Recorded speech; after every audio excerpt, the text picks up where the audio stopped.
Here are the solutions to the Chapter 6 exercises on arrays. Firstly, the exercise involving strcpy and strcat. Let's have a look at it. Okay, so we get someone to enter their first name and their surname. We store those into variables called first and sur. Okay, each of one's 21 characters long. We need a buffer to store them combined with a space between them. It's going to be 42 characters combined, and some loop counters there. Okay, now here's the guts of the program. First, copy the first name into the buffer in the way that strcpy would. So we need a for loop here. Initialize our loop counter, and we want to stop when this becomes false. In other words, we want to walk along the first array, called first, until we find the null character. And we'll increment our loop counter each time through the loop, and then we simply do a character assignment. That character gets mapped into that character, 1 for 1, and so 0 goes into 0, 1 goes into 1, 2 goes into 2, until we get to the null character. Notice that the null character will not get copied here, because as soon as this equals null, it will drop out. And that's fine, because we're not actually finished building our buffer string yet. So next we add the space. Notice that the value of I, after you finish the for loop, will be set to point to the next character immediately following the characters that have been read in. In other words, the last thing that we do before this test is performed, before this test is performed, is do that increment. So I gets set to the next highest number. An assignment will have just taken place. Let's say the name is Mark, so the K will have just been copied across. The K from there goes into the K from there. This gets moved on to point to the next spot in the array. We find that it happens to be a null, so we drop out. So this space gets added to the next spot in the array, because that's what I will be set to.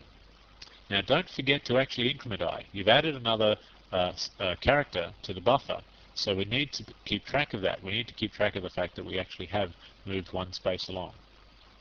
Okay, now we do the concatenation. Slightly trickier, but not much. This time we're going to use J as our loop counter, and J is going to walk along the sur, as in the surname string, until that reaches a null. And then we're going to copy the jth element of sur into the ith element of buffer. Can you follow that? If you can't follow that, stare at it for a while, because you will get it. It's not actually that difficult. There's one tricky thing going on here. There's our loop counter being incremented, the j equals j plus 1.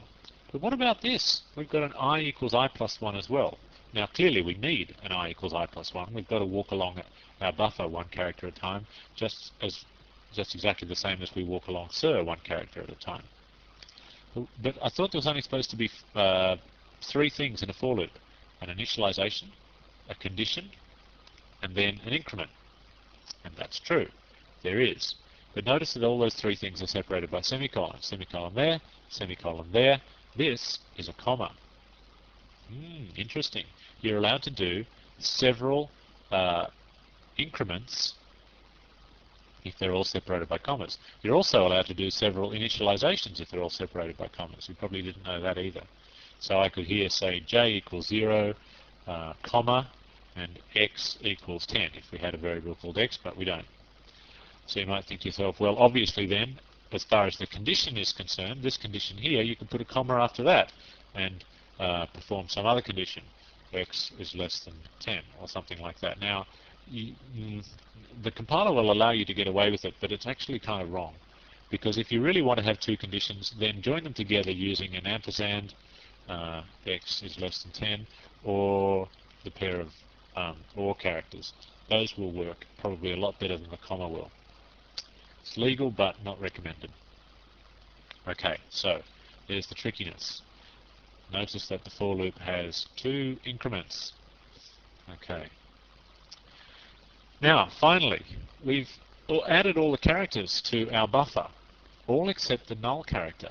The null character will not have been added here, because when we reach the null character in the surname, we immediately stop. We don't do a copy at that point. So the buffer will not have a null character on it. So we must add one ourselves. Now we don't really need to increment I just like we did here. We could certainly, but we're never going to use I again, so it's not necessary because we have finished with the buffer. And then print out the full name. Okay, let's see if that works. Compile, okay, and run.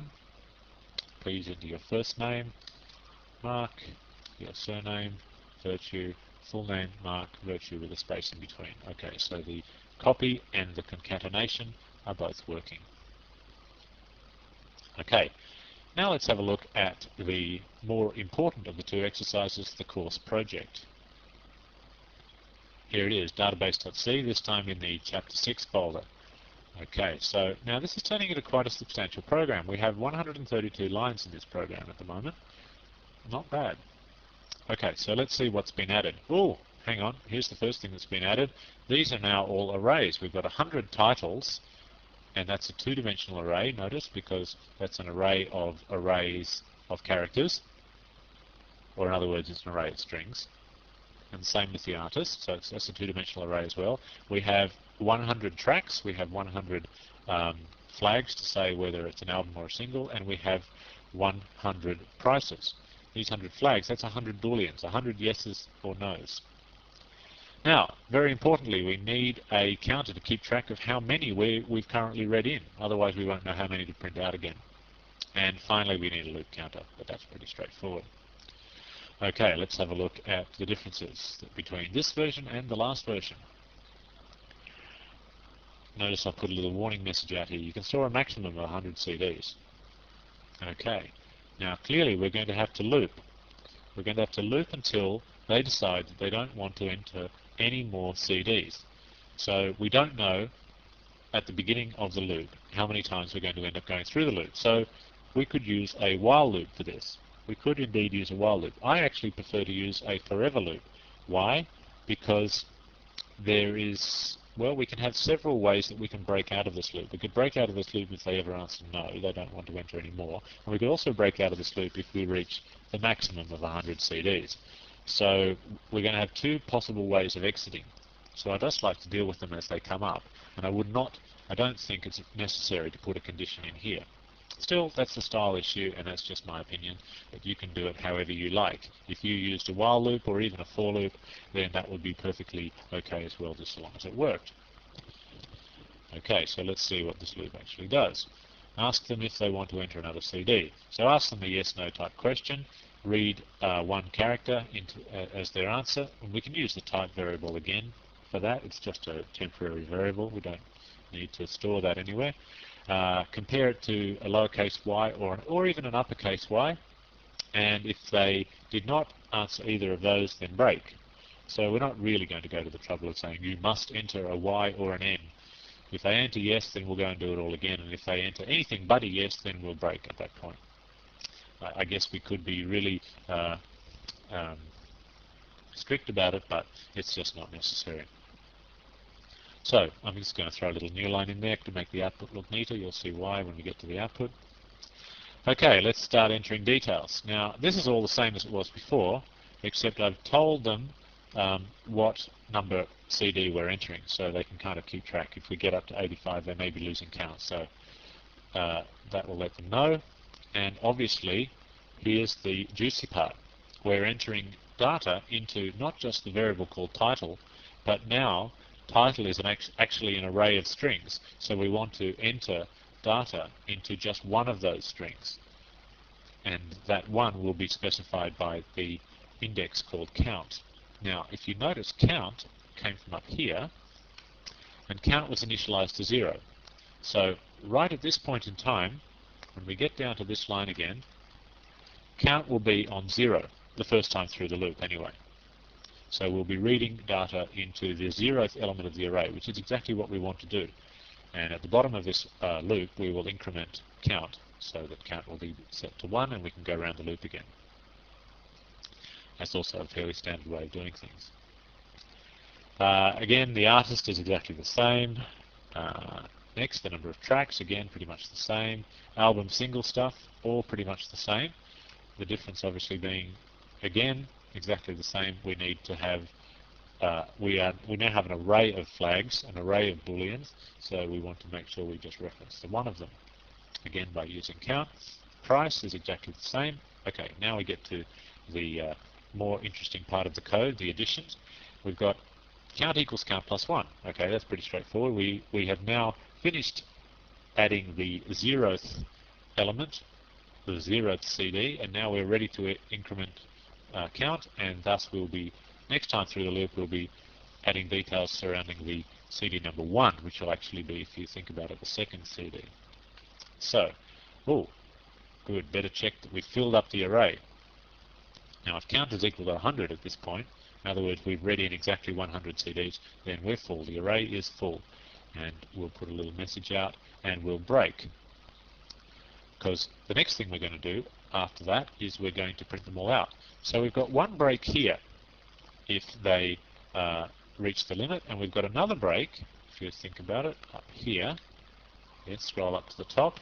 If they said that if they did not answer yes to that question, then we break there. So there's two ways that we can break out of this forever loop.